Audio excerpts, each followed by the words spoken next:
All right, one of the hottest shows in the country right now is called Landmen with Billy Bob Thornton, and everybody's talking about it. Well, I've got a real life, I won't call him a Billy Bob Thornton exactly, but he is one of the most prominent people in oil and gas in Texas that most people have not heard of. The great Jim Hayes is in the studio next.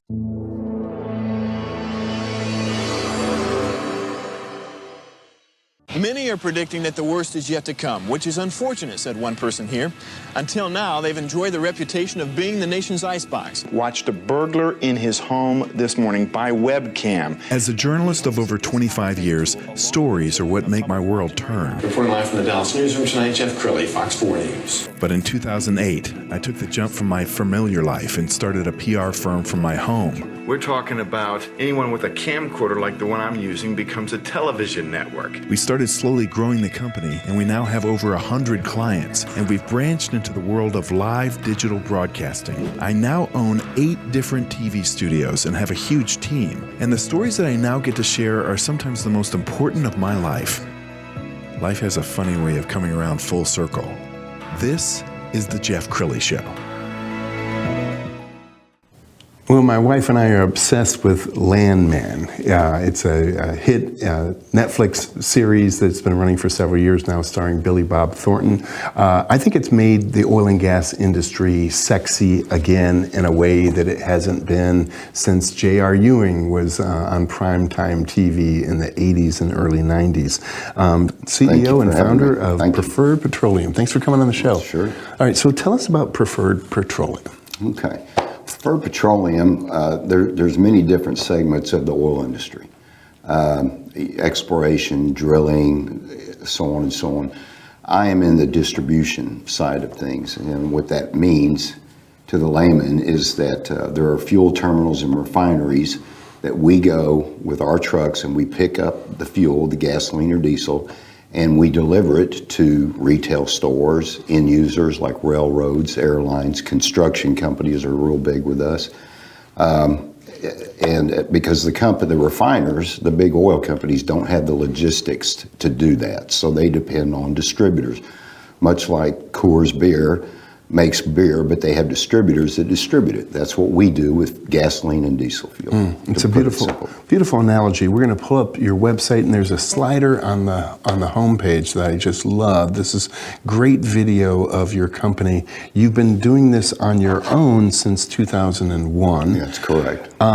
It's an intricate part of the oil and gas industry. I mean, if you can't get oil, if you can't transport it, where are we as a country? Well, in more ways than one. Yes. There's petroleum in everything. Everything in this room has got petroleum in it. Makeup, plastics, everything. Anything you can imagine. And it's very specialized. It's not like anybody can do what your team does.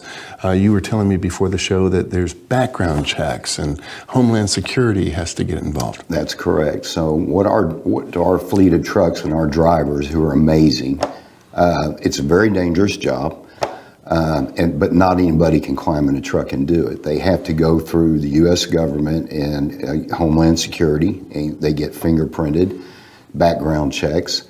Then the state has to qualify them, and they have to have endorsements, hazardous material, and so on. So they've got a whole gauntlet of things they have to go through to get these licenses to make sure they're prepared and experts in what they do. We're going to show some video that you shot a few years ago. I want to give you a chance to brag about your team because many of your team members have been with you for years. Yes. So this is one of our smaller trucks. These type of trucks generally deal with construction sites, which is a big part of our business. Generators, building generators, things of that nature. And it's critical stuff. A lot of it. We deal with hospitals and generators. It's critical stuff. So we're not the only one, but we're one of the few that run 24/7. Wow. New Year's, Christmas, we have to because of the type of people that we deal with and provide fuel with. I mean, I would have to imagine that's a lot of pressure on you, isn't it, Jim? It can be, especially 4 or 5 years ago when we had the major ice storm in Texas. That was a real test, and we recently had some icy weather in Dallas-Fort Worth, and the lights have to stay on. Natural gas gets curtailed, and so people rely on generators. So we have to think ahead logistically even parked trucks that are loaded at facilities like a major airline we did.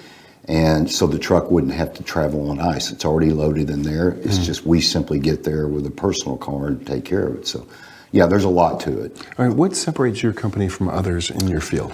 Well, we all like to think we're the best and everything, but I sincerely get to know all my customers and on a personal level. I take pride in what we do.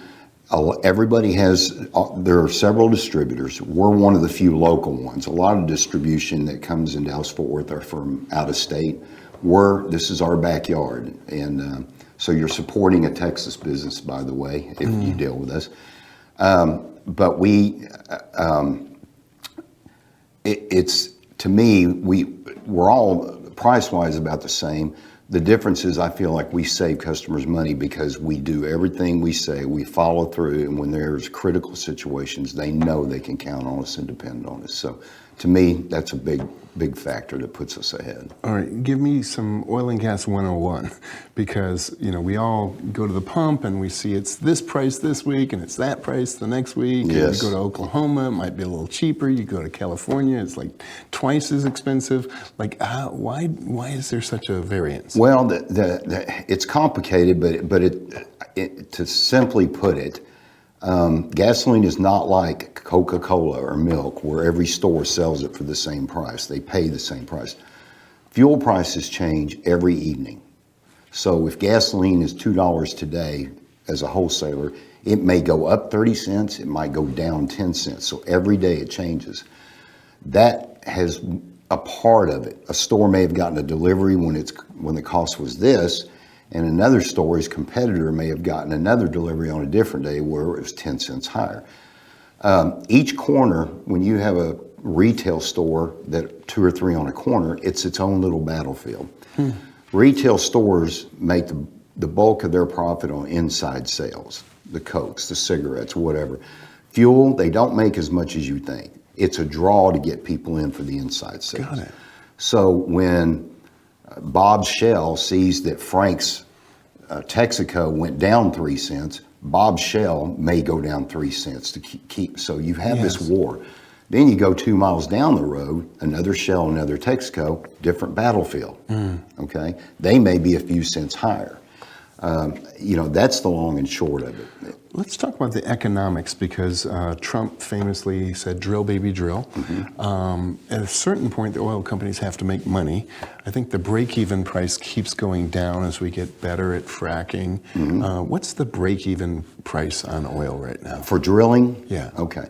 I hear different numbers. I'm not in that industry, but we service those industries, and because those rigs need fuel to drill. My understanding is they have a benchmark. When it gets below that benchmark, it's not feasible for them. They may shut it down for a while, or lay off people. As it goes up, the incentive is, and they bring people back. So it's a very volatile business. Yes. We also have a Permian Basin office. I do. And out there is a whole different market than in Dallas-Fort Worth or North Texas or Austin or Houston or whatever. So out there, things, when they're great, they're great.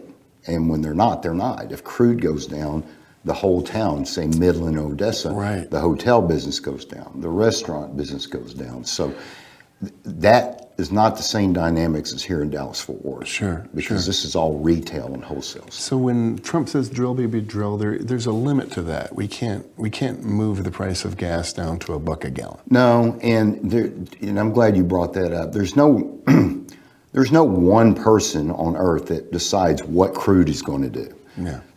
Crude oil is a traded commodity, just like soybeans and peg bellies or whatever it is. And so our prices are driven by that. They're driven by the stock market. Now, somebody may say, well, what drives the stock market? War, weather, politics, those all drive. If you're in the stock market, you may own stock in oil and gold or whatever. It goes up and down every day. It's no different, okay? So what drives prices is the stock market, And then local areas have different situations. You may have a pipe terminal that goes down for maintenance. Well, that means that the other sources of fuel that get up here have to pick it up, and that can raise the cost. And you've been, so with all your years of experience, you've been through some trying times. I remember at the very beginning of COVID, oil briefly went negative, like it was too expensive to get it off the ship. That was a tough time as a distributor and business owner. That was a really tough time, as it was for every industry in the world. And I never thought a day would come where I didn't see an airplane in the sky and I didn't see cars on the road. And when that's what you do and it's not there anymore, it was tough. It was very tough. We did get through it. We're not a large oil company. We're not small. We're about a medium size, but we stuck through it and got through it, and still blowing and going today. The future looks bright. We mentioned landmen, and you do have like a brush with fame. So you supplied some special oil for a scene? Yeah, didn't know it at the time, but we had an order from an entertainment entity that wanted us to deliver with our trucks some gasoline and diesel, which a trailer can hold both, down south in Crescent, Texas. Made the delivery, and I later found out that the pump jack on one of the episodes, which is pumps oil, was on fire and had blown up. It was sabotaged. Well, I found out the fuel that we took down there was used to mix it and light it, and the diesel was going to make the smoke. And so, we had a little touch. I think that's cool of the show. But other than that, that's all about drilling and exploration. We're not in that end, but we do service those people. Absolutely. All right, Jim, we've got about 2 minutes left. So, final thoughts. What do you want to leave people with? Want to leave people with. I think the biggest question Joe Public probably has, again, and you touched on it earlier, is why are fuel prices one price one part of town and one part of another town? A lot of it has to do with what I explained, when they get their deliveries, because prices change every day. Another is their competition. Some stores have high volume. Buc-ee's is a great example, and I don't usually use names. They go through so much fuel in a day, it's unbelievable. Their margins, because of that and the traffic it brings in, they can sell a little lower, not make as much on fuel. Right. They're doing very well on the inside side. Yes, they are. Yeah. So that's just one of many examples. Yeah. Jim, you're a very wise man. Thank you for sharing your heart and your story with us. We're going to end with the website, which is preferredpetroleum.com. The great Jim Hayes. Thanks for coming on the show. Thank you, sir. Appreciate it. That's it for now. We'll see you next time.